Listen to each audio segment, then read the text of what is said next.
Hey, Funkin' fans, please don't forget, you can always go to patreon.com/nice guys. Please make a donation for the show. We want to keep the lights on. I have nothing to add. You did it so well, Strickland. Let's just get on with the show. No, but you need to add something, Doug. Come on. Contribute, please. Patreon.com/nice guys. That's the spot. Please, we are 100% funded by you all. And so far, we're 100% funded by you all. Let's just keep going. As little as $2 a month. That's all we need. Thank you. They actually have a plan for today's Nice Guys on Business podcast. You don't want to miss it. And every year there's a gathering of professors of communication, and occasionally I speak there, and I wet my pants almost every time. That's got to be a hard one to do. It's a hard room. It's a hard room to be in front of. Ironically, the presentations aren't always that good, which is something we often laugh about. In Confessions of a Winning Poker Player, Jack King said, "Few players recall big pots they have won, strange as it seems, but every player can remember with remarkable accuracy the outstanding tough beats of his career. It seems true to me, because walking in here, I can hardly remember how I built my bankroll. But I can't stop thinking about the way I lost it. To the nice guys on business." Need an education on how to grow your business? The Nice Guys are here to help. Learn about great customer service, networking, and how just being nice can help you prosper. Now, here are your hosts, Doug Sandler and Strickland Bonner. Hey, Nice Guy community. Welcome back. Welcome back. My name is Strickland Bonner. On the other side of the microphone, Mr. Doug Sandler. It's Friday. You made it through the week. It's to the end of the week already. Hey, can I lead in with the promise statement? That way I don't have to keep it open on my screen, and I can start closing tabs so that by the time we're done, I can get onto the bar for happy hour on Friday. Woohoo! And I know you just told me you got 35 emails in your inbox. Oh my God! And you're freaking out. I got really nervous. I've spent the entire week. By the time this interview airs, I will be back already. I have a speech in San Antonio this week, and I actually have another speech at the end of the week. I don't know when I'm going to find time to actually be back at my desk. And I have a very challenging time answering emails just from my phone. I like to get into a little bit more depth. There's oftentimes like attachments I need to make, and then I need to send the video. I like to look nice and feel nice. I like to look pretty when I send my emails out, Strick. Do you know what having only 35 emails in my inbox would mean for me? It would mean I have no internet connection. It means there's a problem. Yeah. So I don't know. I get nervous when you know how I am. I get nervous. Did I already? Well, talking about getting nervous, that's what Matt Abrahams is talking about today. Let me read it. I didn't read the promise statement yet, did I? Oh, maybe you didn't. No. It was such a great segue into freaking out. But no, go ahead. Read the promise statement. Let me read the promise statement. Then you can read his freaking out statement. And then we can take it from there. I would like to start closing tabs. I'm serious. Okay, go for it. Promise statement. I need a nap. I'm really tired. Okay, go for it. Promise statement. Do it up. Do you have the wheel? It's so funny. I was just getting ready to do that. I was going to pull that up exactly when I'm like, okay, Doug, let's go. Come on. Promise statement time. Come on, Doug. Let's get rolling. Time to move on. Okay. If you have not yet listened to the Tuesday or Thursday, wait, is this going to be airy? Wait a second. Shit. You know what? That's right. This isn't going to, our talk about the wheel is not going to be until next Tuesday. You better take that out. You going to take it out or you going to leave it in? We'll see. I'll decide later. I have no idea. Anyway, here's the promise statement from the Nice Guys on Business. It's to provide a learning experience that is entertaining and adds value to your life. We'd love to hear from you. At DJ Doug is my Twitter handle. At Nice Guy on Biz is Strickland's. And now let's talk about Matt Abrahams, who is our guest today. Matt has a website called No Freaking Speaking. Okay. Yeah. And one of the things that he talks about is the anxiety of getting up to speak in public. So he is a speaker, but really one of the things that he talks about is how to really focus. And this isn't just for, hey, I'm a professional speaker, right? This is for if you have to speak for a big group, for a small group, if you need to do a presentation for somebody, it's all about even if you're just talking to one other person, how many times do you have that level of anxiety that actually has you losing your thoughts because you're just so focused on what are they going to think about everything that you say? Right. No, that's it exactly. And he's got actually a free download called Hack Your Anxiety.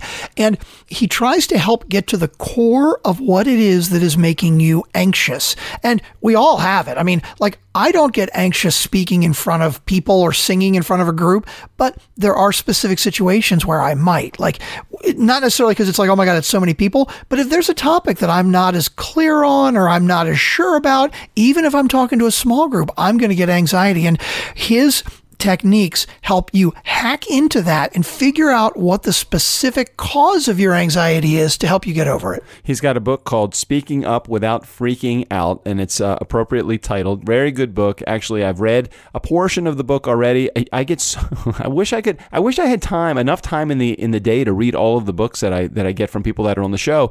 This actually, it caught my eye, it caught my attention. Great book. Definitely take a moment, check it out. Matt Abrahams right here on the Nice Guys on Business podcast. Can we get to the interview, or we got other stuff to do? Well, it was pretty quick, I guess. I mean, usually we run a bit longer on our intros, but we don't have to. It's all right. We can get right to Matt. I could waste time, but I don't want to waste any time. I want to get to this because I think if we start to learn how to speak up without freaking out, I think we're all going to do better. You just want to close more windows and get to your nap. I do. I got a lot of windows. I got many windows. And I got to get to this email, and I need a nap. All of those things. Let's do it. Okay, Nice Guys on Business. Just for that, you get to the interview quicker today because Doug wants to get the hell out of here. So it's all good. All right, Matt Abrahams. Let's get to the interview. The C-Suite Network. We are affiliated with them, and proudly so. What if you could actually connect with your audience, whether it be in a meeting room or networking or at just maybe even a one-on-one meeting? Imagine no anxiety, no nerves, no jitters, sounding professional, great stories, and have that be the authentic you. Well, today's expert, Matt Abrahams, is here to share his story and his company, Bold Echo Communication Solutions, and some communication secrets. You do not need to be a professional speaker in order to get something out of today's episode. This is all about communication skills. So welcome, Matt, to the Nice Guys on Business podcast. Hey, thanks, Doug. Really happy to be here. It is my pleasure to have you here, and thanks to Fred Miller for connecting us. If Nice Guy community, you may remember this. Fred has this great system for developing an elevator speech, and I guess he's hanging out with some people that actually know some stuff about communications too, and that brought me to you, Matt. So thanks for being here again.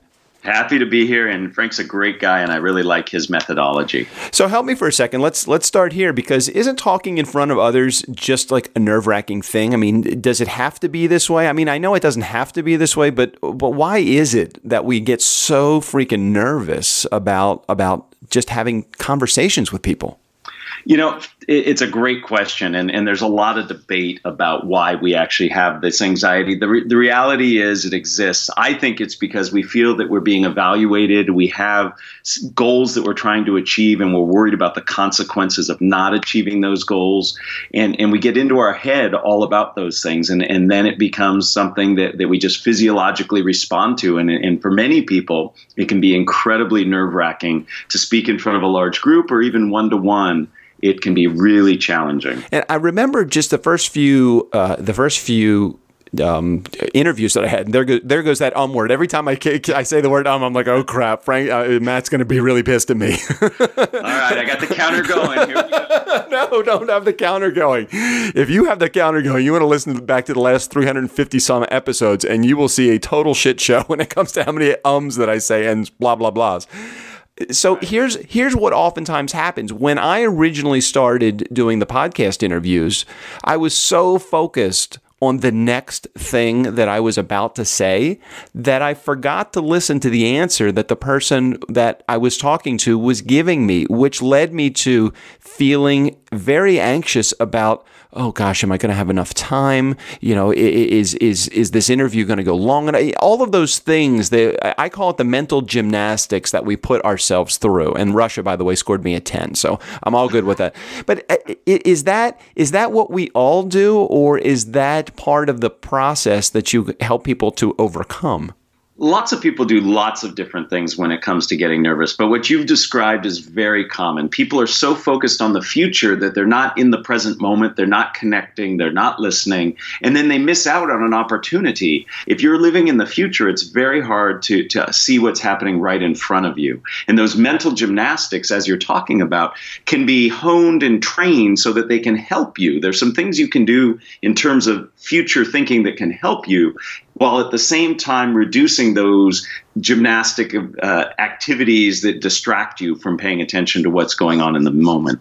Well, should you not help me for just a moment, because part of not just this interview process, but part of having conversations with people, especially in a business setting, when it's not just you and your friend shooting the shit and just having a conversation, how is it that you don't go into the meeting or the program with an agenda, but you walk away with something that is a positive outcome? How can you make that happen? So I don't believe you go in without an agenda. I think any interaction that you have that has some significance or high stakes to it, you have some goals in mind. But these goals are fluid in terms of how you actually achieve them. So I might go into an interview, let's say, or a pitch, where I have an end state in mind and I have a path that I want to take to get there. I have a structure that I will likely follow, but I'm not so wedded to it that I become fixated on accomplishing the steps instead of actually enjoying or participating in the interaction. So, for example, for this talk that we're having right now, this conversation, I have some ideas about things I want to get across. I know you do. I've listened to you many times, and I know you have a plan. But we're not so wedded to it that we're locked in.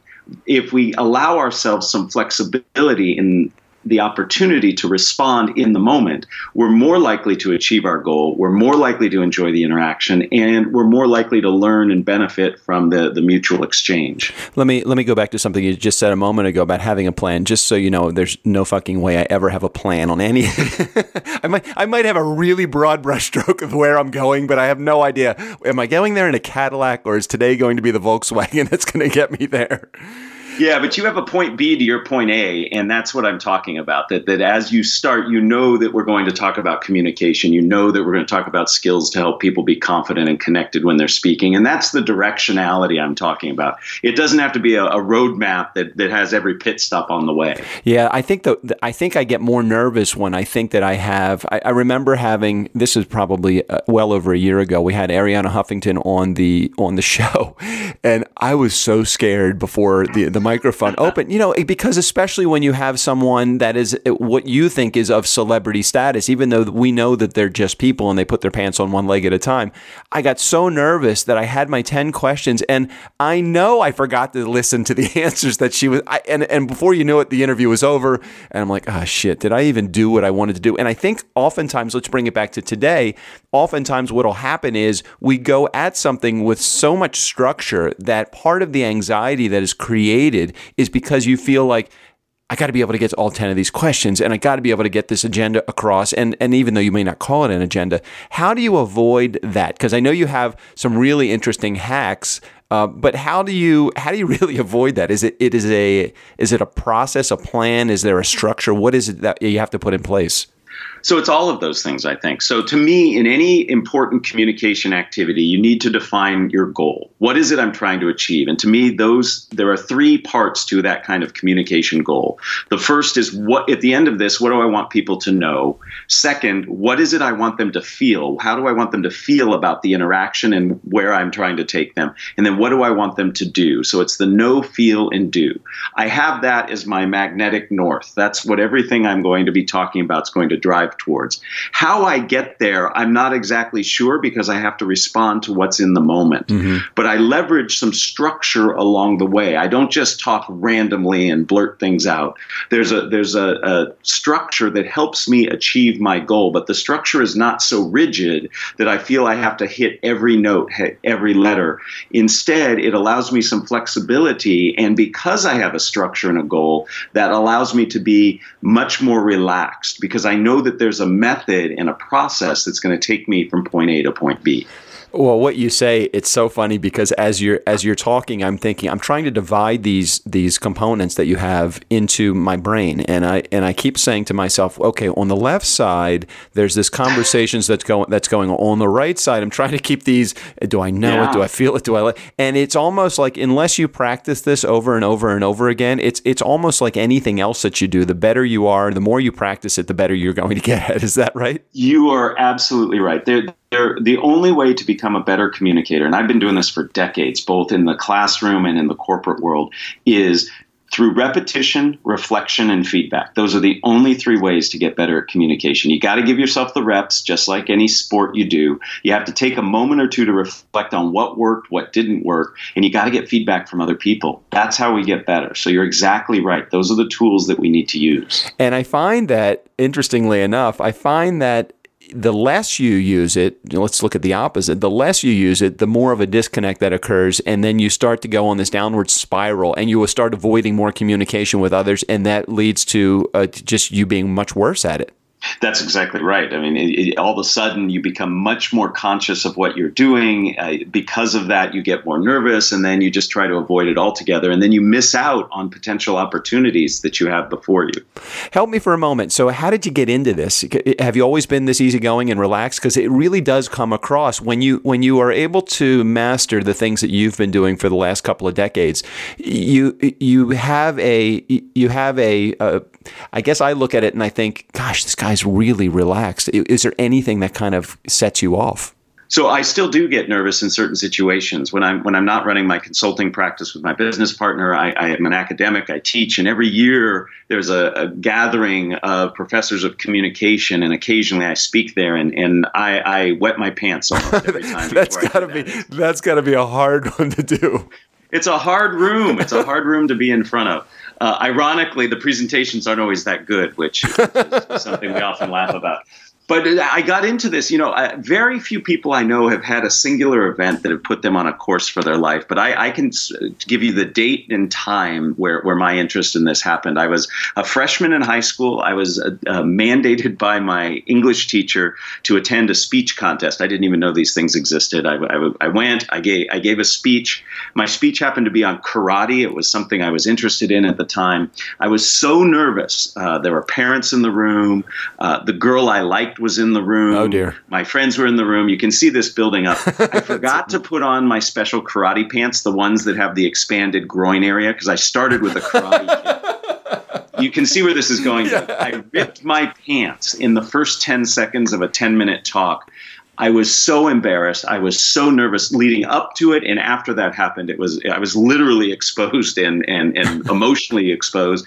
And from that moment on, I've been fascinated with and really dedicated a lot of my life to helping people avoid situations in which they are exposed and nervous when communicating. And I went to graduate school in it. I teach in the field. I run a consulting practice designed to help people feel more confident and connected. All because, as a 14-year-old boy, I ripped my pants in front of a lot of people. There is nothing more enabling and helping you expose your fears than exposing your junk in front of anybody that might like you. Yeah, I've never framed it that way, but yeah, it was very embarrassing. That's for sure. That's for sure. Hey, I tell that story in my book. In the book I wrote, that's the very first story, because a lot of people can be intimidated by just admitting that they have anxiety around speaking. We don't talk a lot about it.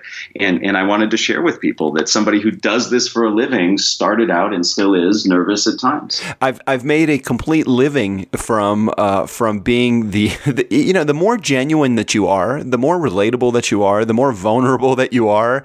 I think it makes it so much easier and to have a conversation with somebody. Like the fact that you shared that story, and when you share that story from stage, doesn't it make the people that are in the audience feel so much more relaxed that, hey, this is a guy that's just like me. We do stupid things all the time. You absolutely connect with your audience when you share personal stories and you show you're vulnerable. People who come off as perfected intimidate people, and it actually puts up a barrier between you and them. So, Matt, I got to ask this. What is it that you're afraid of? Is there anything? Because if public speaking is probably, and not just public speaking, but even networking and people having a one-on-one conversation with someone, that's very fearful for many people as well. Is there anything that you're afraid of? In terms of communication, I'm very uncomfortable walking into a room of strangers and just initiating a conversation. That's hard for me, and has always been that way. I have some tools and tricks that I rely on to help me. In terms of fears in other areas of my life, heights scare the crap out of me. That's a bad one too. Can you imagine having to do a speech from the top of a mountain? That would not be easy. That would not be easy, no. But there's some really cool technology that can actually help you with some of that stuff. So I would look into that technology to help me. So talk about Bold Echo for a second. I love your downloads page. It's like almost everything that you wanted to know about a resource guide for preparing yourself, and not just yourself, but your audience too, for the presentation, the program that you're about to. So share just for a moment just about Bold Echo and what that does.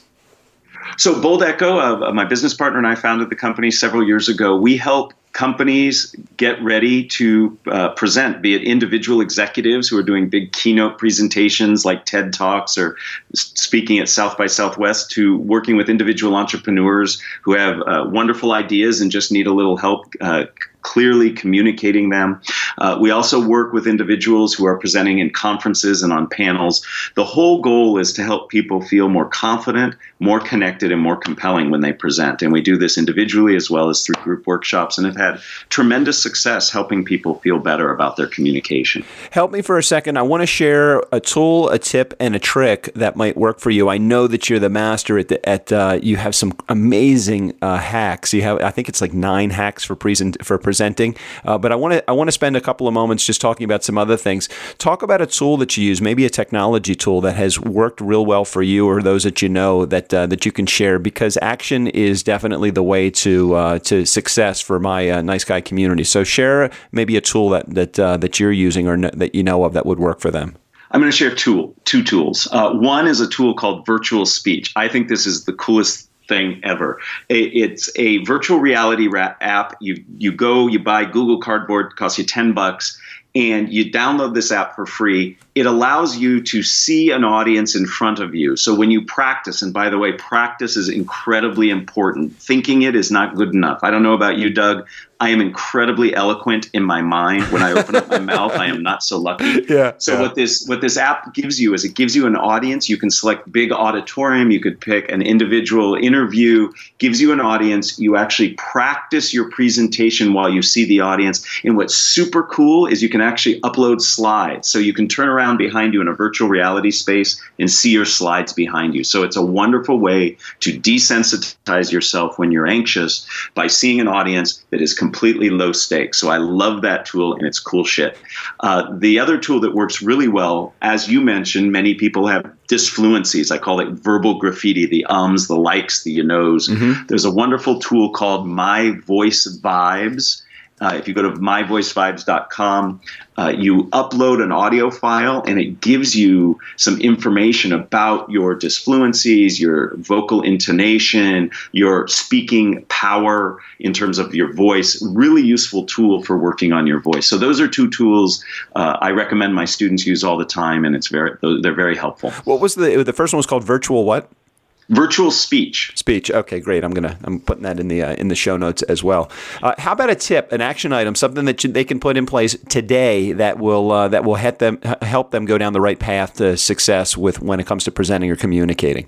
I have a favorite structure that I like. It really helps solidify your ideas and makes them very concise. It's very simple. It's called the what, so what, now what structure. Whenever you're talking to somebody, think about what it is you want to get across, tell them why it's important, and then tell them what you want to do. So the what part is explaining your tool, your offering, what value you bring. The so what is why it's important to the person you are speaking to. And the now what is what you want them to do with that information next. It just helps you in the moment really crystallize your ideas. It bolsters confidence because you have a path down which you can communicate. And it really helps you connect because 2 of the 3 parts are related to the person you're speaking to. The so what is why it's important to them, and the now what is what they get to do. So it's a very powerful structure that in the moment can help you communicate very effectively. Oh, that's incredible. And I know this final one, this is the one that I was waiting for the most, because this is the one that I've seen like everywhere. Your name is all over all of these hacks. Can you give us some life hacks or anxiety reducing hacks that would work when it comes to doing any kind of presentation? Sure. Let me give you 2 different approaches. When you tackle anxiety around communication, there are symptoms that you have, and then there's sources. So you need to address both. Let me give you a real quick one. When I get nervous, I blush and I perspire. Many people do. That's because your core body temperature is going up. Your heart's beating faster. Your blood pressure goes up. It's like you have a fever. A great way to reduce this symptom is to hold something cold in the palm of your hand. It reduces your core body temperature. We've all seen this in reverse. On a cold day, you hold a warm cup of coffee or tea, and it warms you up. By holding something cold, you actually cool yourself down. It reduces sweating, reduces blushing. So before I give any kind of major presentation, you'll always see me holding a cold bottle of water. I always find that my hands get clammy when I do. It's like I would love to hold a hand dryer. Well, there's something I call plumbing reversal. What's normally dry gets wet, and what's normally wet gets dry when you get nervous. And that's exactly what you're experiencing. Your palms sweat, but your mouth gets dry. Yeah. Holding that cold bottle of water will reduce that, at least the sweating and blushing part. So we deal with the symptoms. Now, there's also there's sources for anxiety. I'll give you a great example. A lot of us are very nervous about potential negative things that could happen. We're afraid the projector won't work. We're afraid the technology, if I'm doing a talk like I'm doing with you where we're virtually connected. Have contingency plans. Come up with a contingency plan that will work. So if the technology, for example, goes down, I have a backup plan. I do a tremendous number of webinars, and I am often afraid that the webinar tool will go down. So I actually have an email loaded with my slides, and everybody's email address is ready on a separate computer. So if my webinar technology goes down, within 3 seconds, I've hit send. Everybody has my slides. We're still rolling. So it helps me feel better because I know I'm prepared. It's like here in the West Coast, everybody has an earthquake preparedness plan. If it happens, we know what to do, and therefore we feel better. So you have to attack both symptoms and sources to be able to manage that anxiety. Oh, those are great. Those are great. And being in the entertainment business, it was the same thing for me, and it has been the same thing for me. I always have, okay, well, what's my, if my amp goes down, do I have speakers ready? If my turntables go down, do I have another rig ready to go? And once you know that you have these things, very rare, I would say 99.9% of the time, you never need it. Just the fact that you know that it's there reduces your anxiety and creates this whole different feeling for how you present. Now, in your mind, you're not thinking, what the hell is going to happen if something goes down for me, with me right here. Right, absolutely. And it gives you a sense of control, a sense of agency over something that for many of us feels out of control. So let me move on to this thing called the rapid fire Q&A. I'm going to ask you 5 questions. I'll do my best not to step on you, although that's usually the hard part for me is not to talk. Just keep my freaking mouth shut, Doug. So 5 questions. Give me 10 to 15 seconds answer on each one, and let's see how you come out on the other side. Is that cool for you? Sounds great. All right, great. So, Matt, be relatable. There's got to be something. I know that's not a lot of things, but give me something that you suck at. I suck at sleeping, Doug. I really struggle all my life to sleep well, and I've learned recently to take power naps, and that's changed my life, but I suck at sleeping. The power nap thing is great. Actually, I have an app on my phone. It's PZIZZ. I don't know if you've ever used that one, but it has been the best. I forget who gave me this app, but somebody gave me this app, and I was not a nap guy, but the power nap thing, and then this helps me in the evenings. Do you meditate at all? I do. So yeah, the meditation thing, it was helpful for me too. But this app, PZIZZ, if you haven't checked it out, maybe just take a moment and do that. I just wrote it down and put it into my iPhone, which I also have. Yeah, well, that'll be one of the other questions I'm going to get to. That's so funny you say that.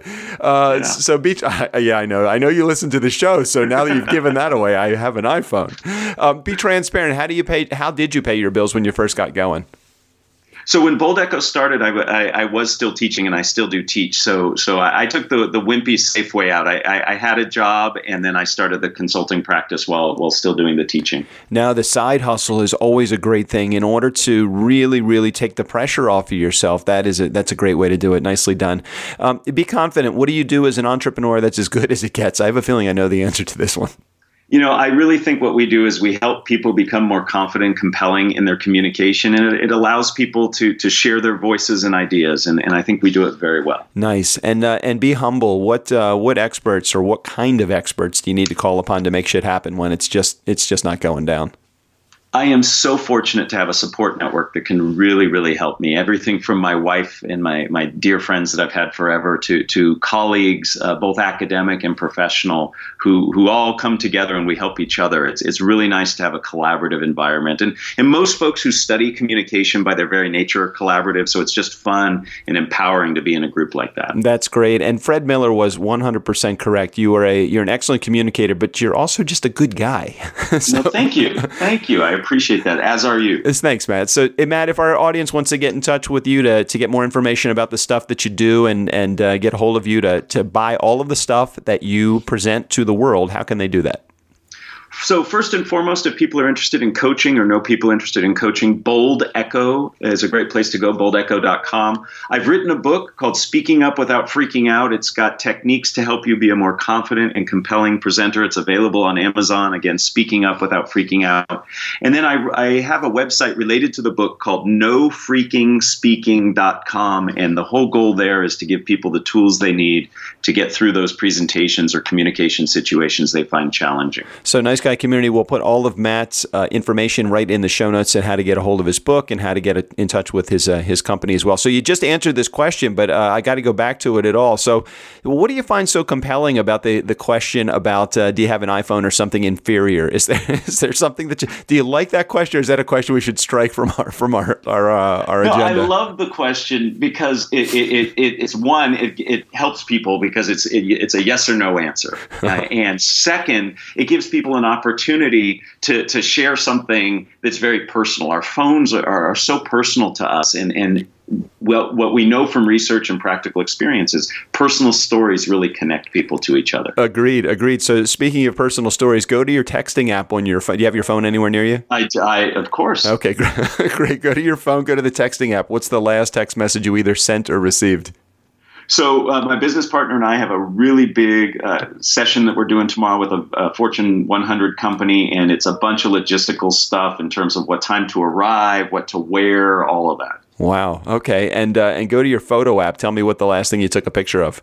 This is awesome. So I'm a new uncle, and it's my 7-week-old nephew. It's a great picture of him with me. Oh my gosh, that's awesome. That's awesome. It might be his first selfie. First of many, many to come, I'm sure. Yes. By the time he gets to his 20s, there's going to be there's going to be like a virtual selfie. There'll probably be like built-in stuff that you just put in your brain. Who even know? Technology is crazy now. It's ridiculous. Absolutely. Excellent, Matt. Thank you so much for being on the show today. Your information is amazing, and I'm looking forward to getting some great response back from our community. Thanks so much, Doug. I've enjoyed the conversation. So, Nice Guy Community, never underestimate the power of nice. Again, special thanks to Matt Abrahams for being on the show today. Steve O'Brien, go ahead and take us out of here. Are you sure the legal department cleared this? Okay, then. For the Nice Guys on Business, I'm Steve O'Brien. Hey, if these bozos want to get sued, that's their business. Leave me out of it. Wait, we have a legal department?